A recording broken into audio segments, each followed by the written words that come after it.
sign up the right clients with the right coaches, the coaches have to be responsible enough to not let their egos get in the way of that. Yeah. In both ways, because you can have some personality types who will take the ego in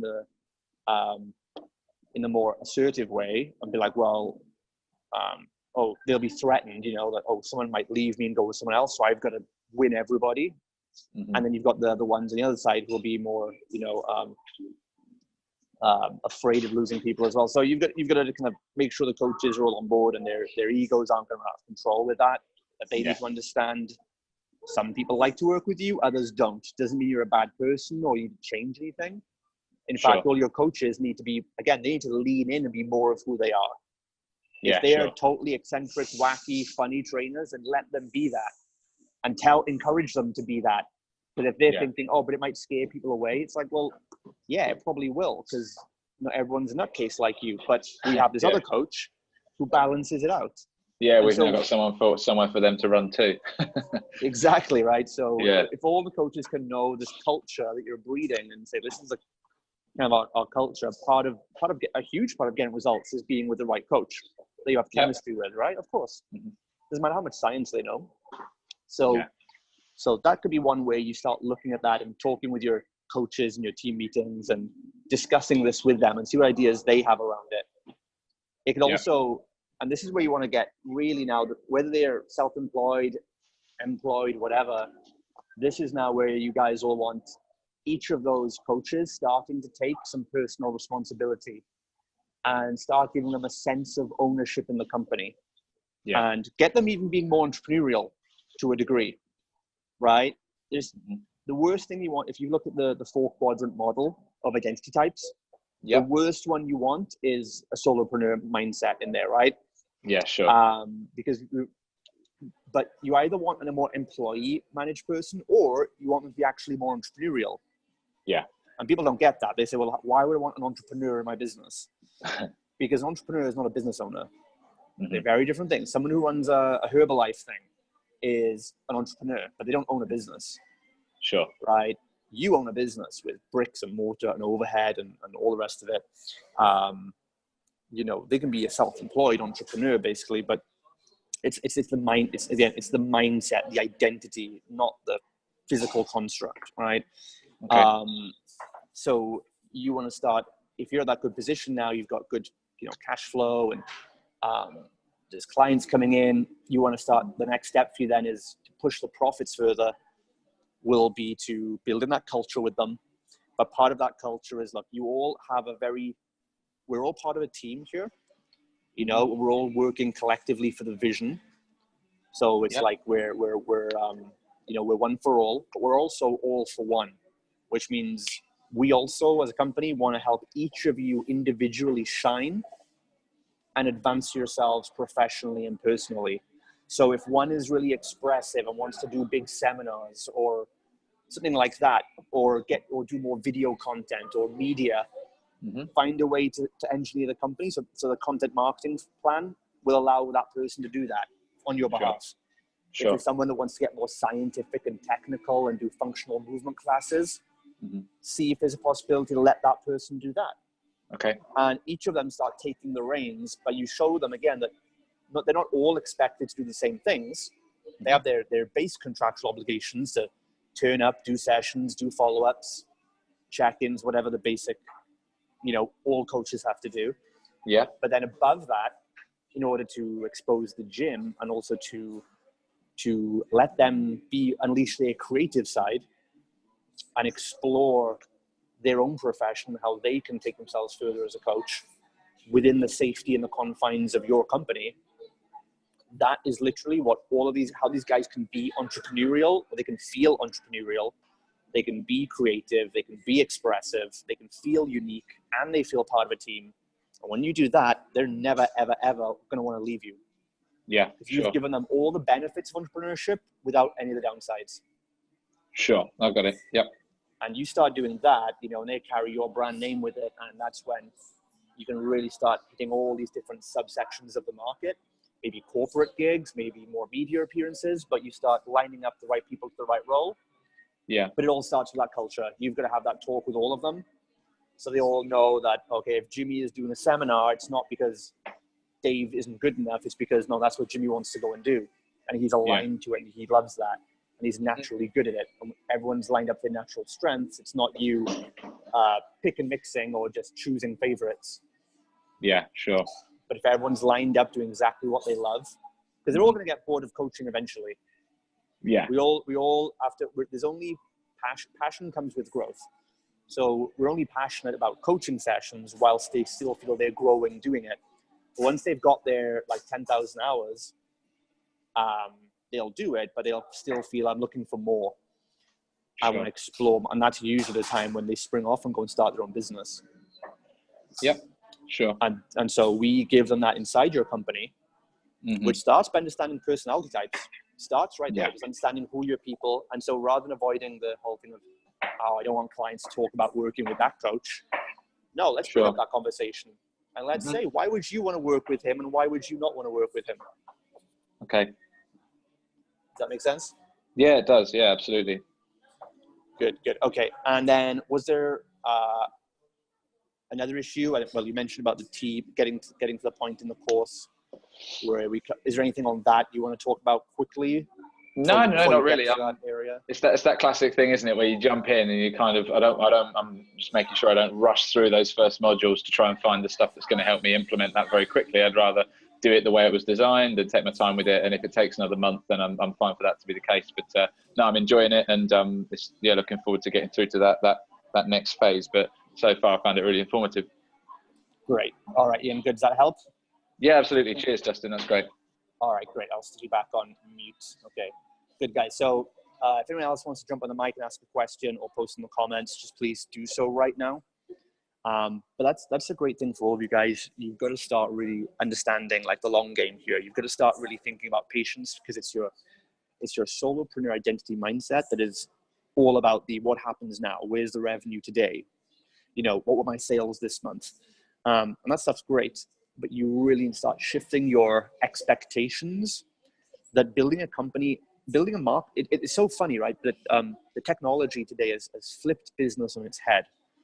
It used to be that you'd build a company culture internally and get a tight team virtually overnight, because job roles used to be so specific and functional in the whole factory model. You go and work for a factory on day one, it's like, hey, you're going to do this, you're going to do this, this is how it all is here. And everyone's like, okay, got it, cool. And that would happen instantly. Culture would happen instantly. And marketing, brand awareness would take lots of time, because there wasn't like pay-per-click advertising. It was just, oh, we start advertising today, and in 6 months, we might start getting some traction. That's how it was. So companies of old had a better long-term mentality with things. They knew the revenue, sales, branding, awareness was going to take time. And they knew that people would come in, be ready to do the job, and get on with it, because job roles were also very, very specific back then. Like, you just did a basic menial task and that was it. Now, in 2018, everything's flipped, because everyone can be such a passionate specialist in different areas. People can be experts in anything today. So you can bring so many different experts into your company. No one's job role is really that clear anymore. So you hire a coach, okay, but are they a coach? Or are they a team member? Or are they a content creator? Or are they a retention specialist? Or are they a company spokesperson?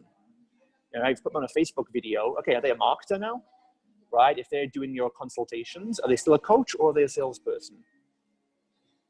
Right? The lines are so blurry now, because there's so many different specialities, because of the tools and the information for the internet is accessible to us now.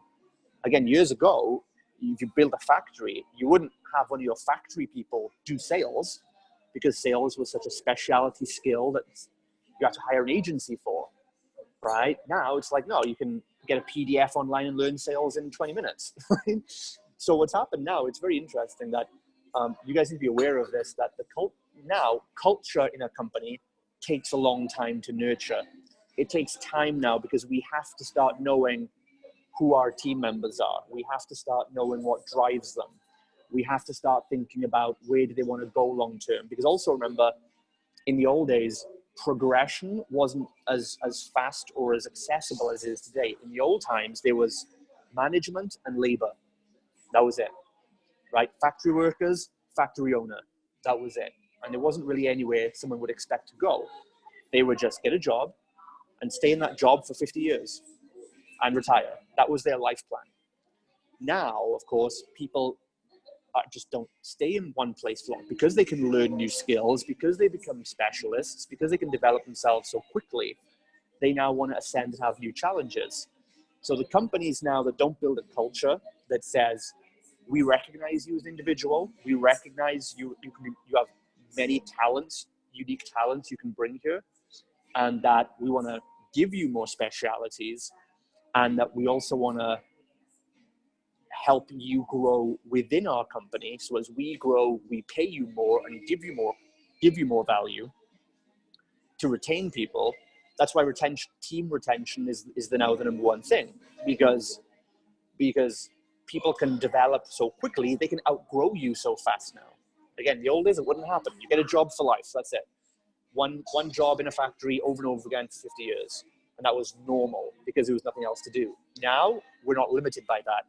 So your team can outgrow you very quickly, and that's why so many of them are actually becoming entrepreneurs and starting for themselves, because they don't feel they can grow or go anywhere within your company. Not whether that's true or not, that's what they think. So your culture is all about showing them that, no, this is how we do things. We're not just going to give you a promotion like if you ask for it, or if you've been here a while, or if you nag us for it. No, our intention is to give you a promotion and to develop you, because if we don't develop our team, we're not developing the business. So they start to see the culture is really all about the team. As the team grows, the business grows. As the business grows, the team grows. And it's a synergistic relationship. And all they have to do in return for the growth you're giving them is to pass that growth on to the clients. So it's also flipped now that culture takes a long time to create, because people are so dynamic now. But the marketing, that happens overnight. The marketing used to take 6 months. No, now it's just stick a Facebook ad up or a Google ad, get applications coming in, and you've got your first 20 clients in a month. So it's totally shifted, right? And the trick is now always look and spend your focus mostly on the things that take a long time to build. You don't need to focus your attention so much on what's our revenue today, what's our revenue this month, all the front end short-term stuff. Instead, be looking at how good do our team members feel today? How satisfied are they?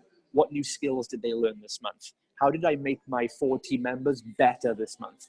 If you make 4 team members 5% better, you've made your company culture 20% better. And if you do that, the marketing is going to start taking care of itself after a while, right? Because you'll be getting retention, results, referrals, relationships, and then the word of mouth will start picking up, and will supplement your Facebook or Google ads. So watch that dynamic, guys. All of you need to start playing the long game and settle your mindset into knowing that building culture and operations is going to take a while. And it's going to take forever because it's never done. Facebook ad, up and done, good. It's good enough.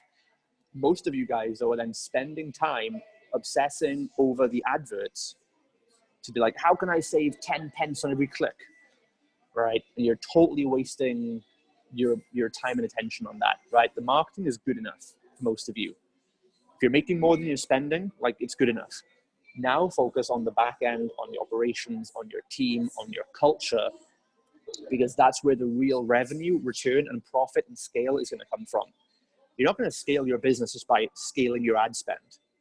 That's what internet marketers want you to believe, right? Because they build companies where they don't have team members, they don't have operations. It's just them and a laptop with a digital ebook. So they can just scale their ad spend and make more money.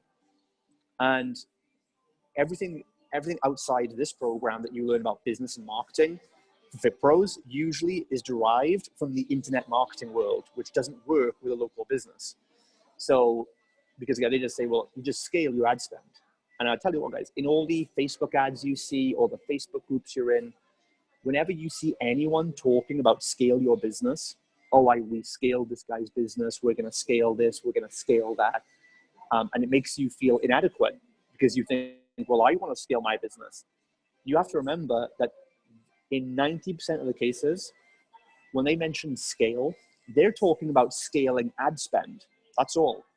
They're only talking about scaling the front, which just means doubling your ads budget. That takes 3 clicks, right? And it works for them because they have no back-end operations or team to grow, usually. They just sell more copies of the same course. But with you, it's different. Your back-end has to scale at the same time as the front end. Otherwise, you get very imbalanced ship or a front-loaded business, right? Same as like in training, right? If you only scale the weights on your upper body, but you're not scaling the weights on your lower body, and you're doing overhead presses, your shoulders and arms and traps will get to a certain level, but they'll be limited because your legs aren't strong enough. Your legs haven't been growing in strength to maintain the stability to lift the heavier and heavier weights over your head. And if you don't deal with that, you end up with an injury, right? And that's what's happening in most businesses. It's like most fitness businesses, it's like they have chicken leg syndrome, right? They have like no leg day syndrome.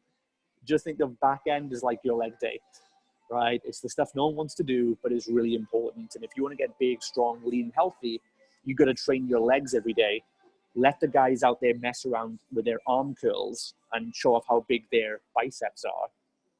Remembering that, you know, your biceps are the size of a grapefruit, but instead you work on your quads every day, on your glutes, the biggest muscles in the body, and you're actually getting 4x the return, right? So that's a good metaphor to look at your business that way. And also that time perspective, you know, doing the hard stuff is going to take more time. So there's no point rushing through any of this. Culture can't be rushed, okay? The front end marketing, that can be rushed. If anything, rush through the Facebook ads module, set up your ads in your application funnel because it takes 2 hours. And then you've got a pipeline of leads coming in, right? That takes literally half a day. That's the stuff Fit Pros should be rushing to do, if anything. It's just get your ads up, get lead flow coming in. Because Fit Pros are wasting months and months and years not doing that simple thing. It's amazing. I see coaches all the time there. They're like, I'm making 20 pieces of content a day. I'm knocking on doors. I'm buying leaflets. And I'm like, you've wasted 6 months and you have no consistent lead flow. Just put a Facebook ad up and a good offer and an application form. It's all it takes. But they've been tricked by the internet marketers to think it has to be some big, massive, overcomplicated, massive, multi-step funnel nonsense. But it's not. Marketing should take you literally no more than a day from opening your business. It should take half a day to get a consistent lead flow coming in. If you don't get leads coming in within a day, you're just ignorant, basically. You're not doing what's been, well, you guys aren't because you're in this program. You know what to do. But other Fit Pros will spend a year trying to figure out how to get leads every day in something that you set up in 5 minutes, right? They'll waste all their time on that, obsessing over it, but then they won't even look at the back end of their business. They won't look at their own personal development. They won't look at their own stress levels. They won't look at all the tasks that they are doing that are not efficient. They won't look at hiring team members or developing team members. They don't even want to at this stage because they're still in the solopreneur identity. They don't want to help other people.